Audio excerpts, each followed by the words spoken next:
All right. So good afternoon, and I'm glad to see you all here.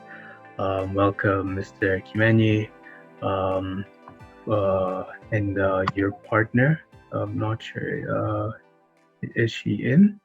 Yes, Katanu. Katana. Yes, I see. Yes. So good afternoon and welcome. Welcome, to Chief Charona from Gearbox as well, and to all the participants. I can also see Mr. Vincent Kabunga is here from IEEE. Welcome as well. So this is a business development training session with the Africa IoT and AI Challenge for Kenya. And I want to thank you, Mr. Kimenyi, um, and your partner Katanu for your time and your sacrifice and your willingness to be part of us and support with the training and mentorship session today. So thank you very much, and we can begin. Thank you, Favor. Thank you very much. I'll start by sharing my screen.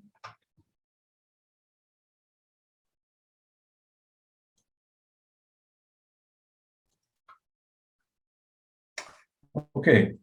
Good afternoon, everyone, and thank you very much for joining us today in this IoT and AI Challenge Kenya session. The Africa IoT and AI Challenge is being run, and we are very grateful for the invitation to come here and talk to you about developing a business. And today we're going to talk about developing a business using the business model canvas, which is a tool that is used by many different business schools. It's taught to business schools. It's taught to a lot of. It's used by a lot of organizations. My partner and I represent a company called Nicolas-Guillaume Limited. It is a management consulting company that has been formed to help new companies, that is startups and SMEs, to improve in many different ways. With that, I'd like to invite Katanu to introduce herself and take us through today's agenda. Thank you. Hello, everyone. My name is Katanu Mwasa, and I'm also with Nicolas-Guillaume Limited. I'm very happy to take you through this training session this afternoon. And with that, what we're going to do is we're going to start with covering our agenda for this afternoon. So speaking of our agenda, we're going to start with looking at what our objective is for this afternoon. Then we're going to talk about the actual business model canvas. You've seen it in the topic that was sent out to you. So we're going to cover an overview, and then we're going to go into the details of different elements in the canvas. After we've completed that, we'll address the question of what next, and then after that we'll get into a session of questions and answers. We anticipate that this presentation will take about 20 to 30 minutes, and that will leave us about 30 to 40 minutes for questions and answers. So with that, let's proceed with getting into our objectives. So our objective for this afternoon is to equip you with a general methodology for building a business model.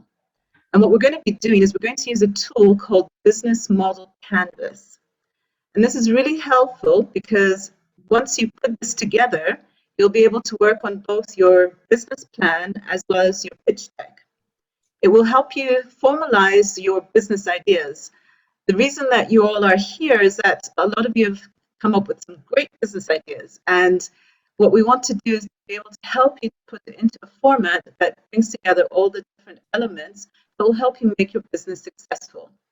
In this way, we hope to prepare you for the next step in your entrepreneurial journey, whether it be to continue with its competition or for those who don't continue the competition, and then also those who succeed, to see how you can develop your business and attract investors. Okay, thank you, Katanu. I'll talk a little bit about the business model canvas itself and what it is. The business model canvas template was originally used by a business consultant and entrepreneur in a thesis that he wrote in 2004. Since then, it's been taught in many business schools, and it's been changed and added to. He made it open source, free and open source, so anybody can actually have access to this tool. And one of the things that is very handy is that because it's free and open source, it's able to be changed and iterated upon to form to help many different business uses use it. Another similar model which has been adapted from the business model canvas is called the Lean Canvas, and it was also developed by a management consultant, and it's also free and open source. I'll give you links to those two, to the business model canvas and to the Lean Canvas later on. The model canvas itself is a form of strategic planning. That's an arm of management in which companies are able to formulate their strategies, implement them, and evaluate their impact on the organization and its objectives. So basically, the business model canvas allows a business to develop their business model plan, their business model, which is they're going to use all their resources to make money and remain in business. It helps businesses identify key elements, and it simplifies the business planning, and it can be used as a simplified business plan or an executive summary to explain what their business is. So basically, it's a tool that helps businesses tell the story about who they are and what they're doing. So moving on to the actual canvas itself, as you'll see, there are several different sections of this canvas. If you look at the numbering, we've put certain numbers that we've suggested that you use when you're filling out the business model canvas. And if you go sequentially in this order, the story of your business comes out quite clearly. And in explaining this business model canvas and how it works, we will use that particular path to describe what each section does and how it relates to your business. So the tool is 9 connected boxes, which should always be used together. It shows you the parts of your business that need to be identified and that work together for your success. Obviously, start off by naming the purpose of your business. Some businesses have different purposes. Some examples could be to improve the financial stability of Kenyan youth, young entrepreneurs. Maybe that might be what you want to do, or to improve the job hunting process. We've seen some of your entries, and we know that there are many different businesses which are represented in this particular challenge.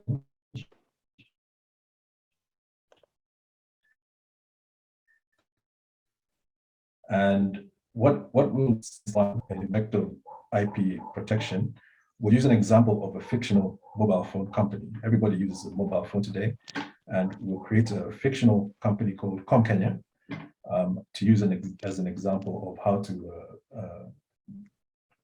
go through your business planning as you create and fill out your model. You start with the customer, as I mentioned, and the very first thing that you do is you basically figure out why your customers are important and why you started your business and to serve those people. Some of the questions that you ask yourself is, what do you know about your customer, and what do they need and what do they enjoy? If you're selling to another business, that's all well and good. That other business is your customer. Or if you're selling to the mass market, such as a phone company would do, that's also your customer. So basically know your customer and figure out what value you can bring to them. And there are different types of customers that you might be able to identify, and those are your customer segments.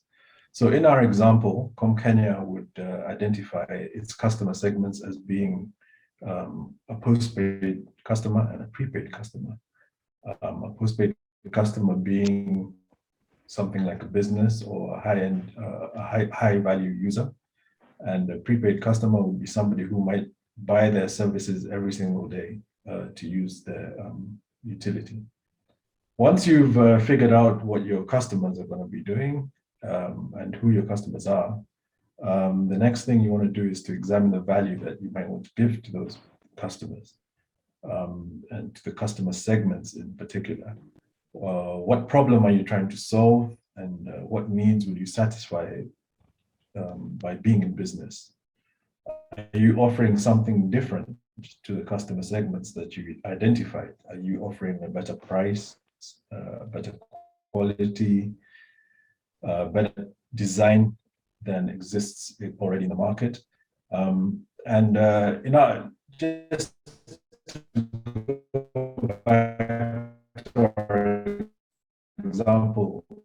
in our example, okay, we would like to offer a high service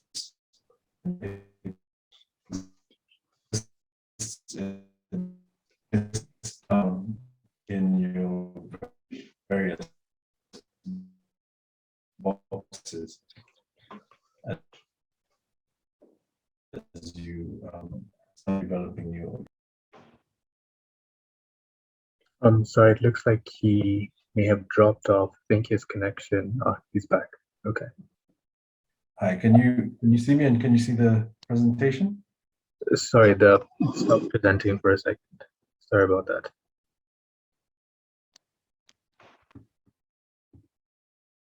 Okay, so are we back online? Yes. So can I proceed? Yes. Okay. So the next section that you'd fill out is the channels box, and in this particular channel box, you figure out how you deliver your product or service to your customers. It's your chance to explain how you encounter your customers and how you're going to deliver your value proposition. For example, your business might find. Sorry, I think the sharing stopped on my end. So maybe you could try resharing. So we talked about the customer segments and the value proposition. And the next box that you will fill is the channels box. And in this box, you'll have your chance to explain how you encounter your customers, as well as how you deliver your value proposition. For example, your business might find customers through Google Ads or Facebook or some other web search, and then serve customers through a virtual shop or a physical shop and deliver packages to that customer, or whichever means you choose to engage with your customer. And you list all your methods here in the channels box. The customer related to this would be your customer relationships, which many businesses today are very cognizant of. And the customer relationships box outlines how you'd interact with your customer and how you'd hope for a long-term or a short-term relationship, how each customer would speak to a person or use technology to reach your different audiences. And just to give you an example, go back to our example of our company, Com Kenya. We would tell our customers that we would engage with them through Com Kenya shops. We would create some shops or kiosks to be able to reach our customers, and we'd have a fantastic website where customers would be able to engage with us digitally. And then as others do, have customer relationship established through short code phone lines that people could call in on or would be able to send messages to, so that we can establish a customer relationship with them. And as you see, these two boxes tend to pair quite nicely, and they help you understand your customer, what they want, what their preferences are, and how you can best identify methods for recruiting and keeping them for years to come. I'll hand over now to Katanu so that she can take us through the next few slides, and then we'll wrap everything up together in a nice package. Katanu? Okay, thank you for that. Check. Can you see the presentation? I beg your pardon?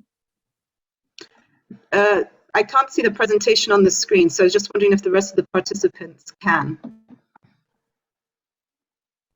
Yeah, I think it may have stopped. Maybe you could try restarting the share. Yeah. Okay. Back now. Thank you. Okay. So I'll just wait for him to catch up to the screen that we're on.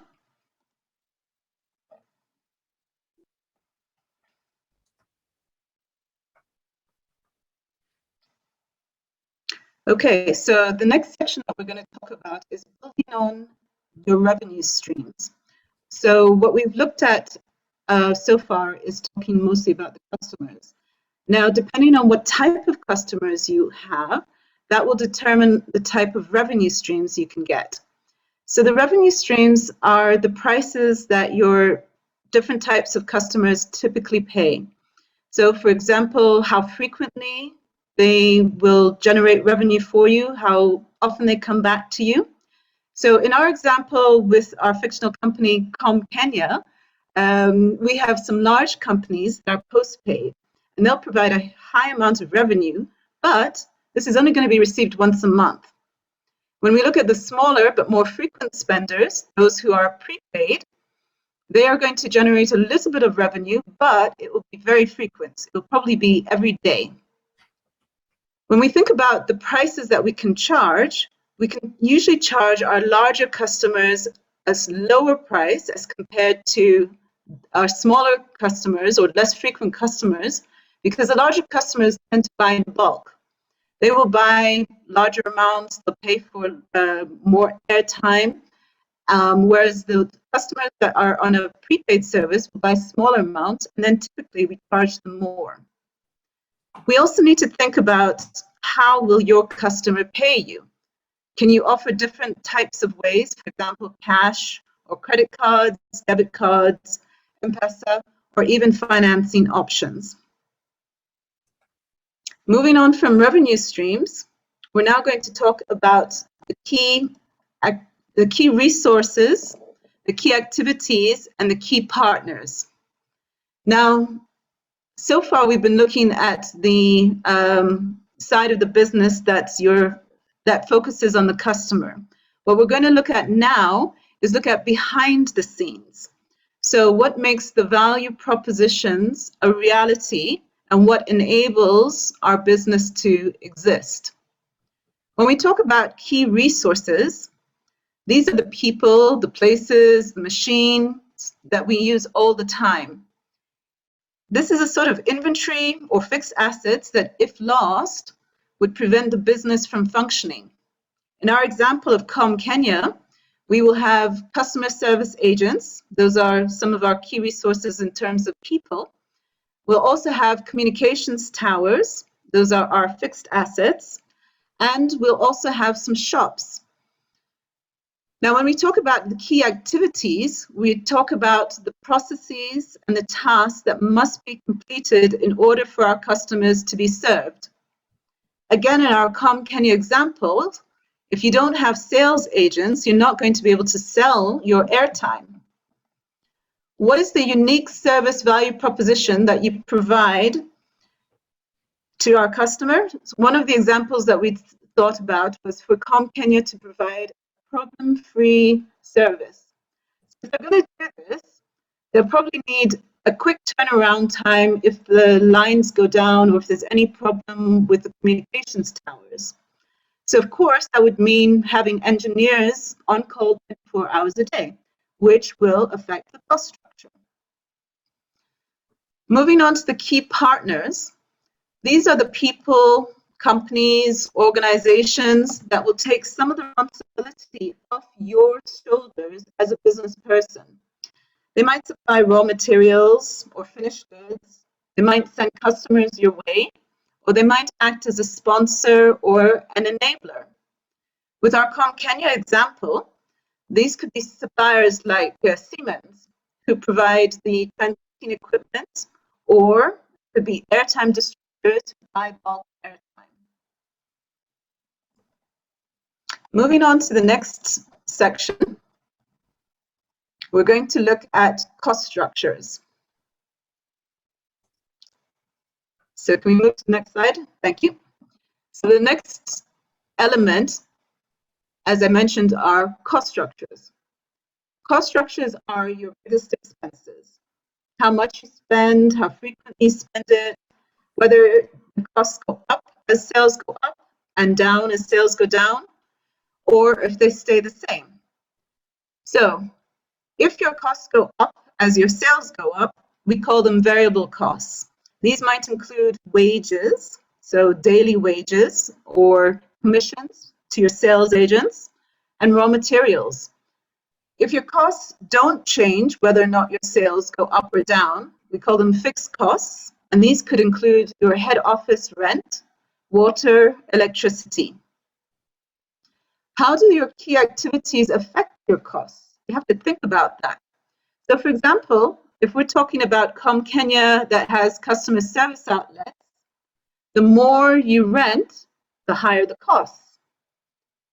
How do your costs relate to your revenue streams? We talked before about how we have our postpaid and our prepaid revenue streams. For our postpaid revenue streams, our customer service teams will be quite large. They'll probably be paid monthly salaries. Whereas for our prepaid revenue streams, we probably will do it through outlets, for example, small kiosks across the country. We should also consider what are the benefits of going to a larger scale. If you're talking about Kenya will need to buy communications towers. They could buy one tower at a time over a long period of time, or maybe they could invest in buying 10 communications towers at the same time and therefore be able to qualify for a significant discount. In terms of strategy around your cost structures, we're going to consider two different types. One is cost optimization, and one is a value approach. When you're talking about cost optimization, you need to consider reducing your costs without compromising your product or service. Going back to our Kenya example, for example, if we are going to be selling our airtime, we could sell our airtime through a kiosk rather than having a shop in a mall, which is going to be a lot more expensive. So we still provide the same products and service to our customers, but we reduce our cost of rent. We could also think of a value approach.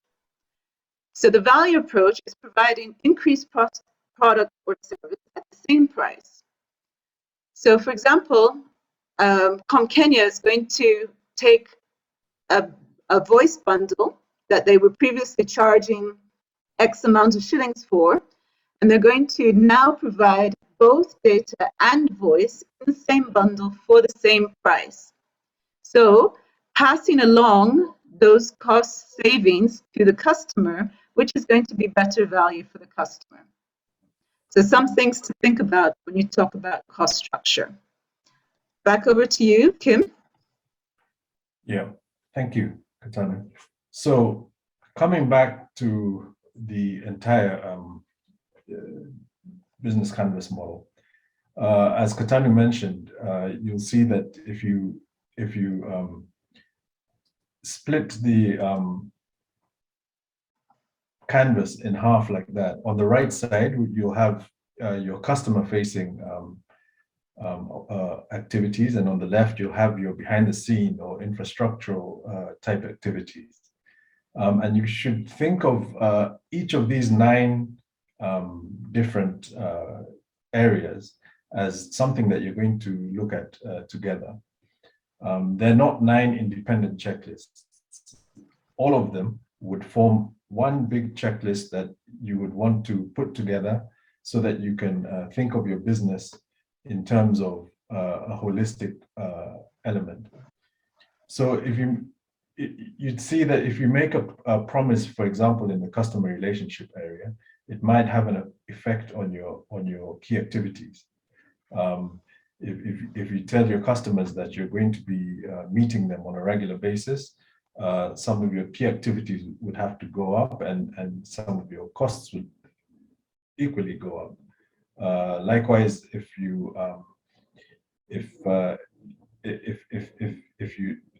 change something on the left side of the business canvas, your customers would be affected as well. So think of this as something that you fill in and deal with as one entity. And what this does, it does two particular things. It highlights potentially overlooked activities and resources that might be crucial for your success. And the second thing it does is it makes you reconsider some of the expenses that you might not have thought would be directly affecting your value proposition. So it would prevent you from making big sweeping assumptions, and it would help you save some money. And if you waste less money, then there's more money for you in the bottom line. You want the canvas to be as clear as possible, so you wouldn't want to try and put too many different things in a box. You put the main things that would help you tell the story that you're trying to tell. And especially when you're describing the business canvas or your business to various potential partners, you want to go from one box to another rather than doing everything in one box and then telling a story where you haven't filled something. A way of keeping and making sense of what's going on is to color code the boxes so that when you're filling them out, you know what they relate to and how they relate to other parts of the canvas whenever you're filling it. So some key things to keep in mind: add a few lines in each at a time. And most significantly, tell a story. You know your business, so as you fill your boxes one at a time, explain them and don't rush, because you know your company and you know the story. Let the canvas tell the story to your audience, and use the canvas as a basis for future planning for your business. As we mentioned, the canvas is free and open source. It's available at the strategizer.com, which is a site on the internet. We'll give you these sites again later. And the Lean canvas, which we mentioned, is available at LeanStack. We'll also give you that link a little bit later. So, Katami, why don't you tell us what's next? Okay, so moving on to what's next. Once you've built your business model using this canvas, you're going to be ready to start to write up your business plan. Now, when you're doing your business plan, think about your building blocks that you've put together already in Canvas. Don't just copy and paste the story behind all of this, and make sure that your business plan can stand on its own. Because when you submit your business plan to people, it's not going to be in addition to the business model canvas. It's going to be a separate document that has to stand on its own. Similarly, when you do a pitch deck, and this is an important thing for investors, you'll need to take the essence of what you've put together in your canvas and then recreate it into a 10 to 12 slide presentation that will help describe your business.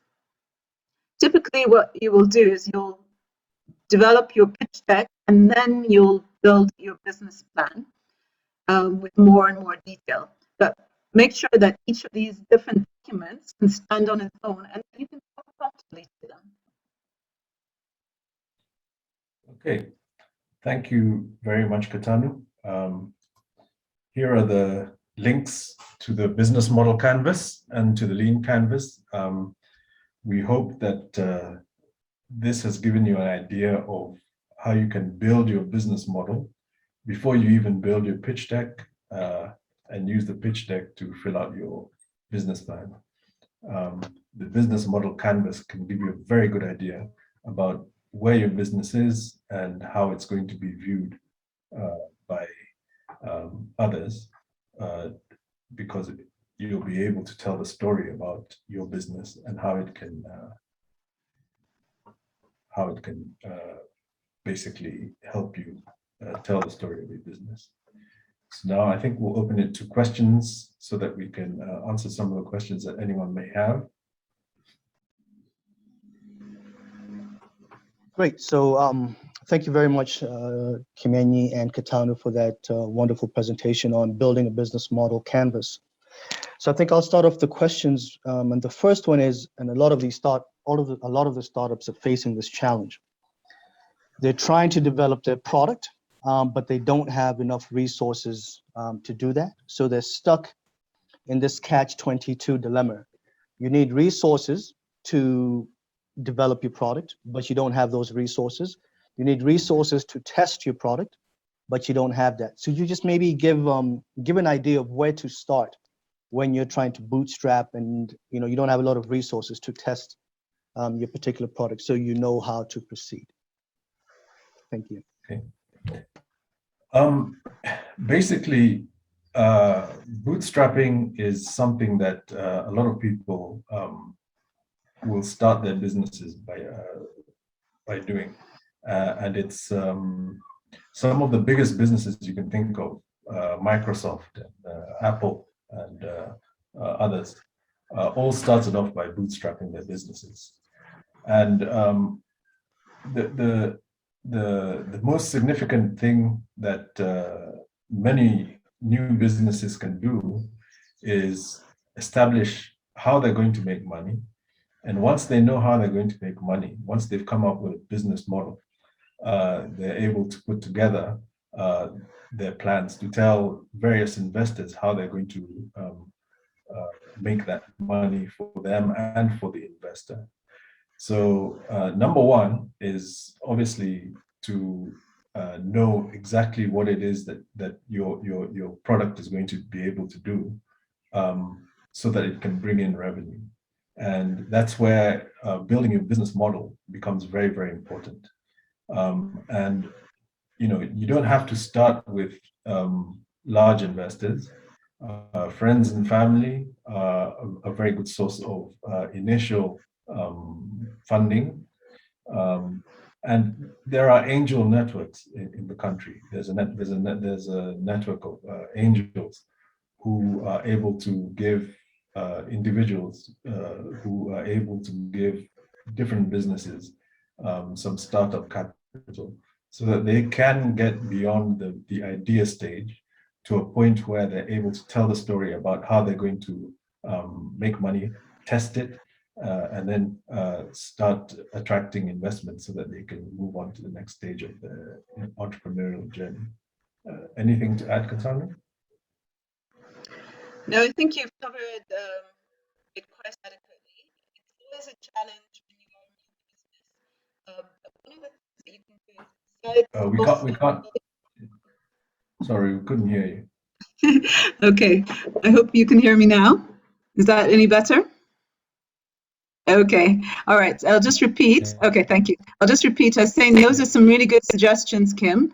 And maybe one other thing to think about is that when it comes to your business, if you can do a proof of concept, in other words, if you can do one small test to be able to show that, yes, your business works as you had expected, that will also encourage investors, like the angel investors, to try out, and they may be willing to finance you a little bit so that you can then build your business to get to the point that you can start generating revenue.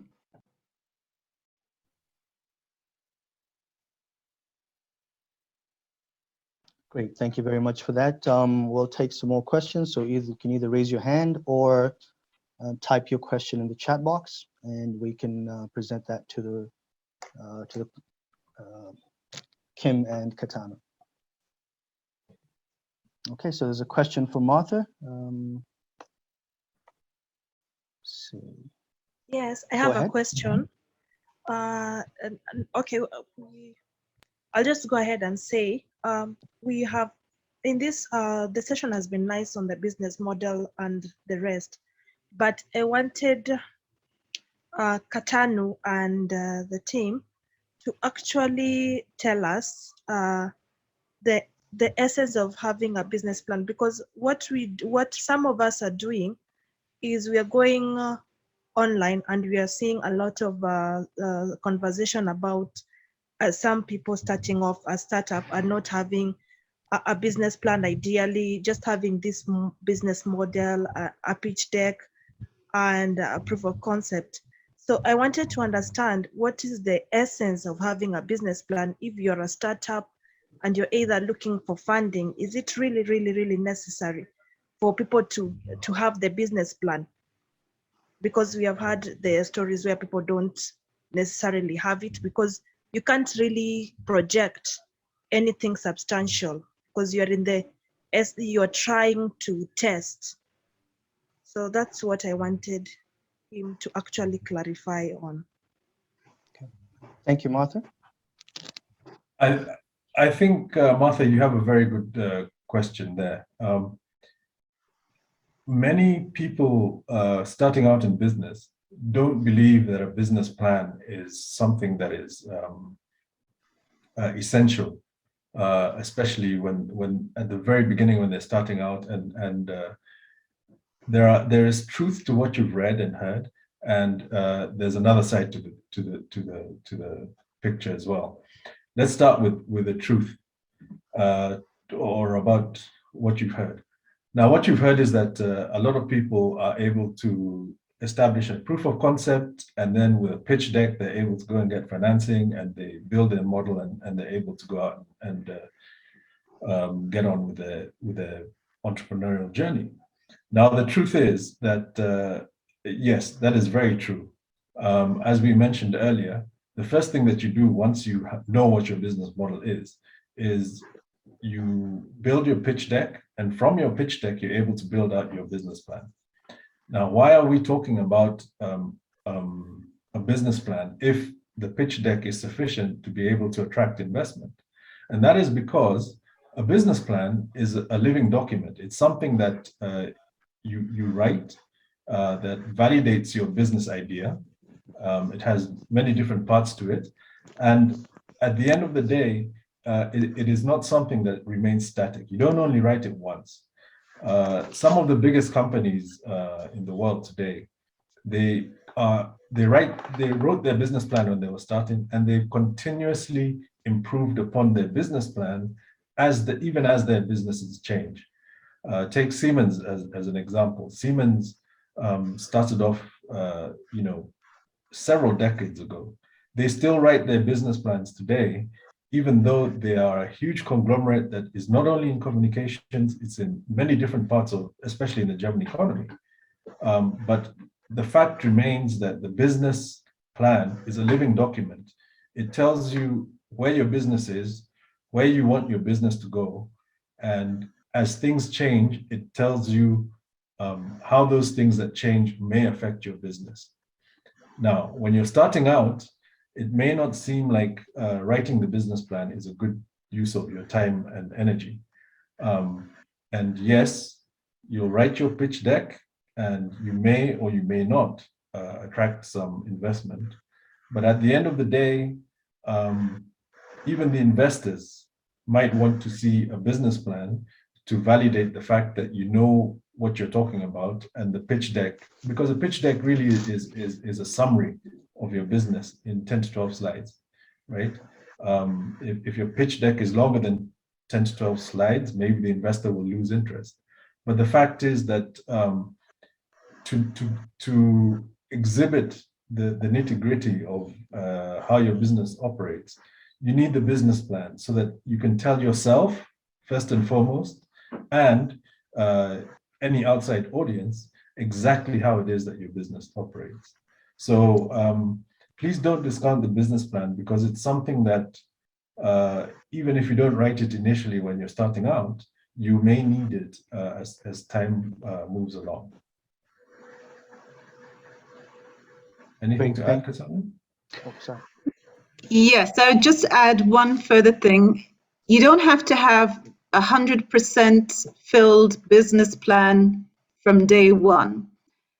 It doesn't have to be perfect, but at least if you've got the broad outline and some areas filled in, to the extent that it will help you in figuring out what gaps you have. So use it that way as well. Great, thank you very much for that. We've got a question from Joseph Odongo. Go ahead, Joseph, please. You can unmute yourself. Thank you so much for the presentation. We truly appreciate. So I have a question.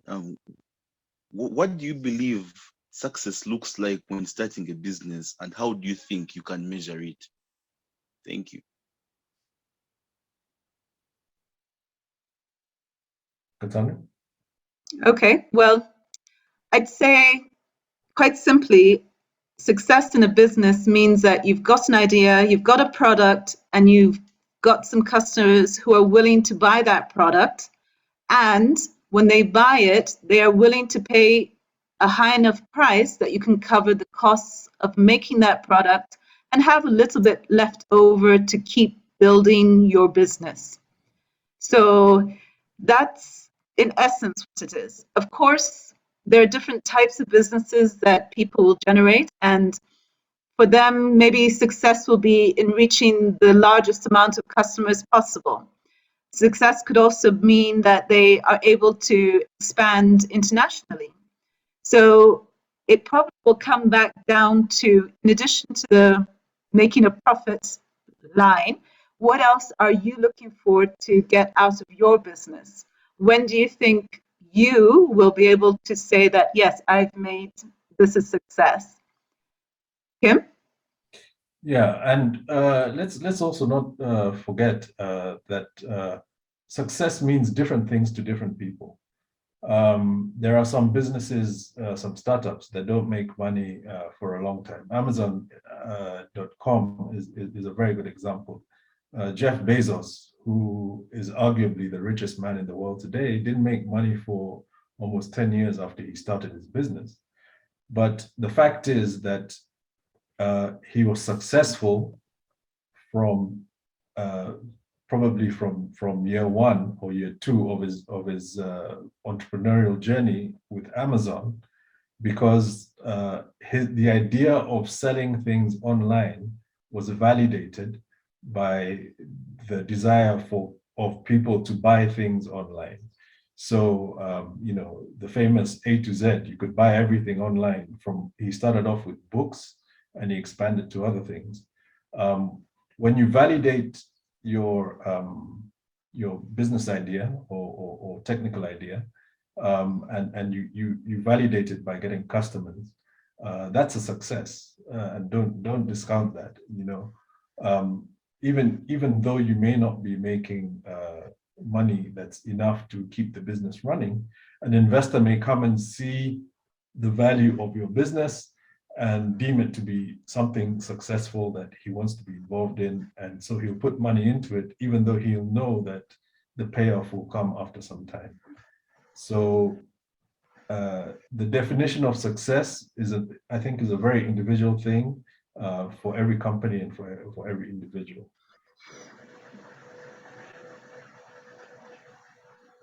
Thank you very much for those answers. Do we have any more questions? Okay, Joseph has a follow-up question. Go ahead, Joseph, please. Thank you so much for answering that question. Those were beautiful answers. Then one last question I have, as people who have made it in the business world, which message do you give to us who are starting? So what things do you want us to brace ourselves for? Maybe you could say customer segments and all. What things do you want us to, like your final take on businesses? What do you want us to brace ourselves for? Thank you. Brace yourself for success. If you believe in yourself, you'll be successful. I think one of the most one of the best pieces of advice one can hear is not to give up. If you believe in something, don't give up on it, and try to make sure that other people share in your belief, so that you can fulfill whatever dream it is that you have in starting a business. What should you brace for? Nothing comes easy, so brace yourself for hard work. It takes a long time sometimes for other people to share in your vision, and I think that as long as you know what you're trying to do, and you feel that it's something worthwhile pursuing, go for the low-lying fruit, and validate your idea on an ongoing basis. Success is not something that comes overnight. It's something that you build yourself towards. I think you've covered part of what you should brace yourself for. I think the second part of your question maybe is what I can add a bit more to.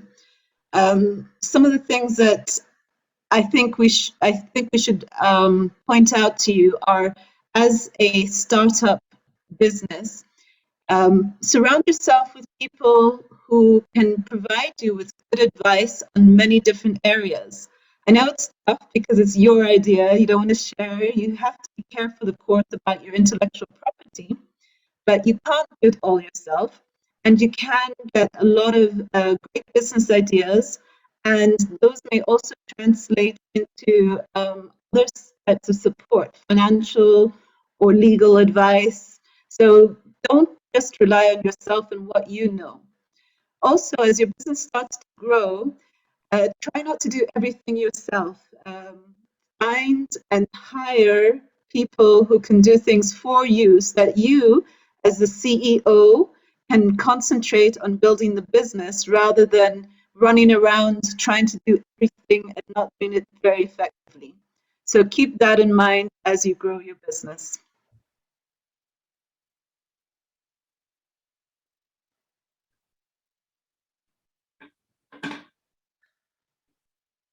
Great. Thank you very much. We've got a question here from Favor. I think then we can take maybe one more after that, and we'll come to the close of the session. Favor, please go ahead. All right.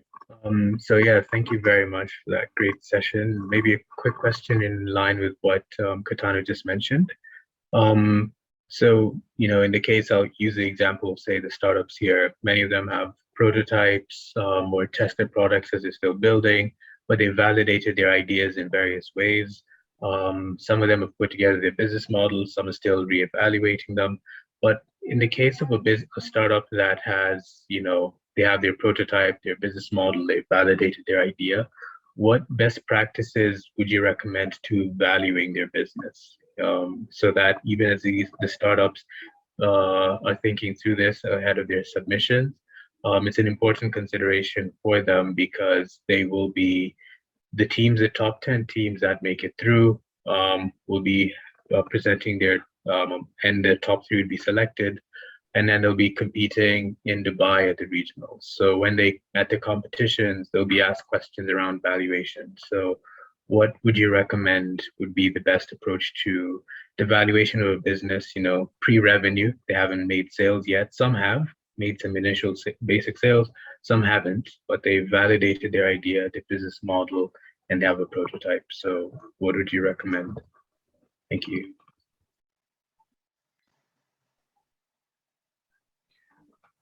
Okay. Now, valuation is an area that is very, very subjective.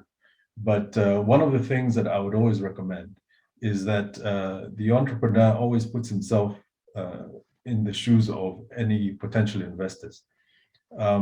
Investors, an entrepreneur's valuation of his own business is, especially pre-revenue, is always very, very subjective to the business idea and what they're trying to do.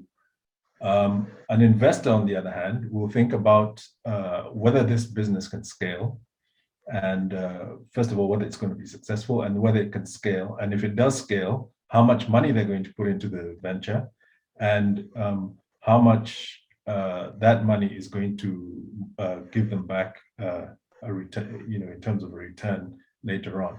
So there are so many different things that that an investor an entrepreneur needs to consider when they're thinking about valuation.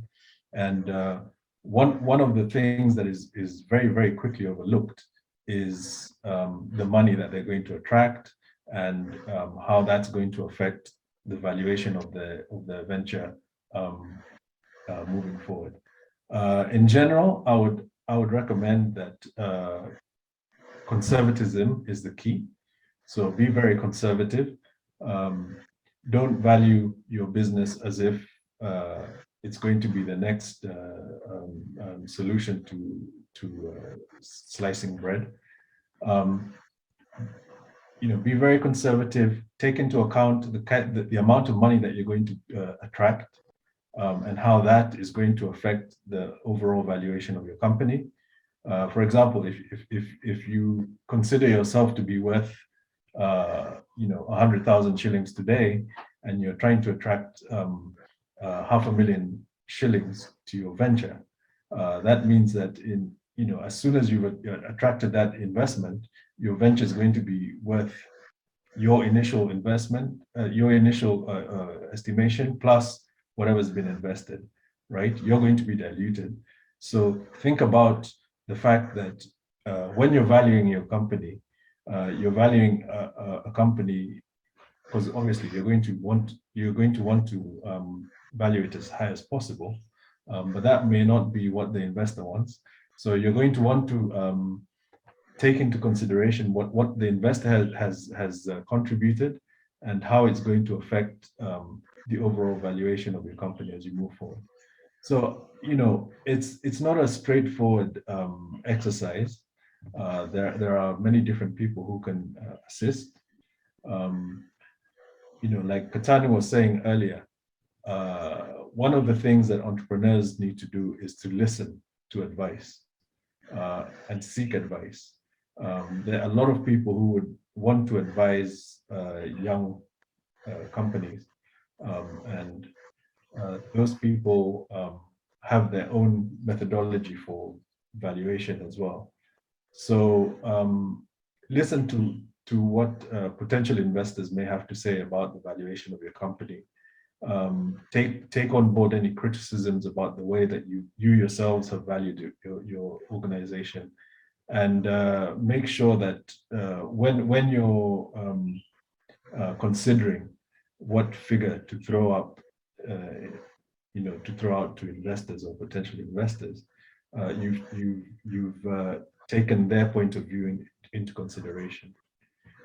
So no straightforward answer, but I hope it gives you some food for thought in terms of how to think about how you're going to value your company, and take things forward from there. Katana?